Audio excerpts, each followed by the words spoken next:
നമസ്കാരം. മലയാളി വാർത്തയിലേക്ക് സ്വാഗതം. ഇന്നത്തെ കാലഘട്ടത്തിൽ ഒരാളെ കൊല്ലാനും ഉപദ്രവിക്കാനും ഇന്ന് പ്രത്യേകിച്ച് കാരണങ്ങളൊന്നും വേണ്ടാത്ത അവസ്ഥയായിരിക്കുന്നു. ഇന്ന് നടക്കുന്ന അല്ലെങ്കിൽ കഴിഞ്ഞ വർഷങ്ങളിലൊക്കെ തന്നെ നടക്കുന്ന ആക്രമണങ്ങളുടെ ലിസ്റ്റ് എടുത്താൽ തന്നെ നമുക്കത് മനസ്സിലാകും. ബന്ധങ്ങളുടെ വിലയും ഇന്ന് സമൂഹത്തിലില്ല. അതായത് അച്ഛൻ മകനെ അടിച്ചു കൊല്ലുന്നു, മകൻ അച്ഛനെ കൊല്ലുന്നു, സഹോദരിയെ കൊല്ലുന്നു, അമ്മ മകനെ കൊല്ലുന്നു, മകൻ അമ്മയെ കൊല്ലുന്നു.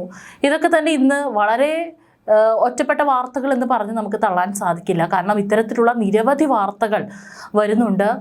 അഫാൻ എന്ന് പറയുന്ന യുവാവ് ഒരു കുടുംബത്തിലെ എത്ര ആളുകളെയാണ് അതിക്രൂരമായി കൊലപ്പെടുത്തിയത് എന്നുള്ളത് നമ്മൾ കണ്ടതാണ്. കഴിഞ്ഞ ദിവസവും മാനസികാരോഗ്യ പ്രശ്നമുള്ള മകനെ അനിയനും അതുപോലെ തന്നെ അച്ഛനും ചേർന്ന് അതിക്രൂരമായി കണ്ണിൽ മുളകുപൊടി എറിഞ്ഞ് കട്ടിലിൽ തന്നെ ഇരുന്നൊരു കമ്പിവടി കൊണ്ട് അടിച്ച് കൊലപ്പെടുത്തിയ വാർത്ത നമ്മൾ കണ്ടു. ഇത്തരത്തിൽ ഉപദ്രവിക്കാനാണെങ്കിലും ഇന്ന് ഒരു പ്രകോപനപരമായിട്ടുള്ള എന്തെങ്കിലും ഒരു നീക്കം മറ്റൊരാളുടെ ഭാഗത്തു നിന്ന് കണ്ടു കഴിഞ്ഞാൽ ഒരു ക്ഷമയോ അല്ലെങ്കിൽ അതിനെ വളരെ സമാധാനത്തോടെ അത് നേരിടാനോ സാധിക്കാതെ കൊല്ലുകയാണ് അങ്ങോട്ട്, അല്ലെങ്കിൽ ഉപദ്രവിക്കുകയാണ് അങ്ങോട്ട്. ഇന്നും വരുന്ന വാർത്ത വളരെ നടുക്കുന്ന ഒരു വാർത്തയാണ്. വയനാടാണ് സംഭവിച്ചിരിക്കുന്നത്. വയനാട് പുൽപ്പള്ളിയിൽ ഒരു സ്കൂൾ വിദ്യാർത്ഥിക്ക് നേരെ ആസിഡ് ആക്രമണം നടന്നിരിക്കുകയാണ്. ഈ കുഞ്ഞിന്റെ കണ്ണിനടക്കം ഗുരുതരമായ പരിക്കുകളോടെയാണ് ഇപ്പോൾ ആശുപത്രിയിൽ പ്രവേശിപ്പിച്ചിട്ടുള്ളത്. ആദിവാസി കോളനിയിലെ 14 വയസ്സുകാരിയാണ് ഇപ്പോൾ ആശുപത്രിയിൽ ചികിത്സയിലുള്ളത്. സംഭവത്തിൽ തൊട്ടടുത്ത അയൽവാസിയായിട്ടുള്ള രാജു ജോസ് എന്ന് പറയുന്ന 55 വയസ്സുകാരനെയാണ് ഇപ്പോൾ അറസ്റ്റ് ചെയ്തിരിക്കുന്നത്.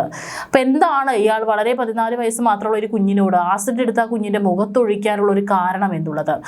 മണികണ്ഠന്റെ മകൾ മഹാലക്ഷ്മിയാണ് ആസിഡ് ആക്രമണത്തിന് ഇരയായി ഇപ്പോൾ വളരെ ഗുരുതരമായിട്ടുള്ള അവസ്ഥയിൽ ആശുപത്രിയിൽ കഴിയുന്നത്.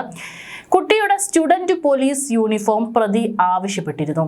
ഇത് നൽകാത്തതിൽ പ്രകോപിതനായിട്ടാണ് ഇയാൾ ആക്രമണം നടത്തിയതെന്നാണ് സൂചന. 55 വയസ്സുള്ള ഇയാൾ 14 വയസ്സുള്ള കുട്ടി സ്റ്റുഡൻറ് കേഡറ്റാണ്. അപ്പോൾ ആ യൂണിഫോം വേണമെന്ന് ആ കുട്ടിയോട് പറയുന്നു. കുട്ടിക്ക് അത് തരാൻ നിവർത്തിയില്ല, കുട്ടി കൊടുത്തില്ല. അതാണ് ഇത്തരത്തിൽ ആസിഡ് ഒഴിച്ച് ആ കുട്ടിയുടെ മുഖത്തേക്ക് ആസിഡ് ഒഴിച്ച് ഇത്തരത്തിൽ ക്രൂരമായിട്ടുള്ള ഒരു ആക്രമണം നടത്തിയതിന് പിന്നിലെ കാരണമെന്നാണ് പറയുന്നത്. നിലവിളി കേട്ട് ഓടിയെത്തിയ സമീപവാസികളാണ് പെൺകുട്ടിയെ ആശുപത്രിയിൽ എത്തിച്ചത്. ഗുരുതരമായി പരിക്കേറ്റ പെൺകുട്ടിയെ ആദ്യം വയനാട് മെഡിക്കൽ കോളേജ് ആശുപത്രിയിലും പിന്നീട് കോഴിക്കോട് മെഡിക്കൽ കോളേജ് ആശുപത്രിയിലും പ്രവേശിപ്പിച്ചു.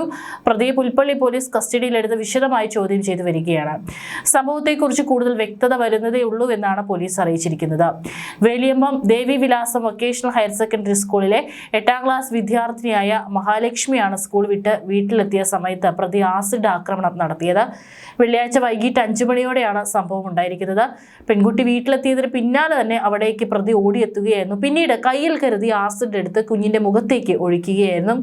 യൂണിഫോം ചോദിച്ചിട്ട് കൊടുക്കാത്തതിന് വിരോധം മൂലമാണ് ഈ ആക്രമണം നടത്തിയതെന്നാണ് പ്രതിയുടെ മൊഴി. രാജു ജോസിന് മാനസിക പ്രശ്നമുള്ളതായി കരുതുന്നതായും സംഭവത്തിന് പിന്നിൽ മറ്റ് കാരണങ്ങളുണ്ടോ എന്നുള്ളത് പരിശോധിച്ചു വരുന്നതായും പുൽപ്പള്ളി പോലീസ് അറിയിച്ചു. പെൺകുട്ടി വീട്ടുമുറ്റത്ത് നിൽക്കുമ്പോഴാണ് ആക്രമണം. പെൺകുട്ടിയുടെ കരച്ചിൽ കേട്ട് ഓടിയെത്തിയ വീട്ടുകാരും നാട്ടുകാരും ചേർന്നാണ് ഉടൻ തന്നെ ആശുപത്രിയിൽ എത്തിച്ചത്. ആദ്യം ഒരു ആശുപത്രിയിൽ കൊണ്ടുപോയി പിന്നെ അവിടെയും സ്ഥിതി ഗുരുതരമായപ്പോഴാണ് മറ്റ് ആശുപത്രിയിലേക്ക് മാറ്റിയത്.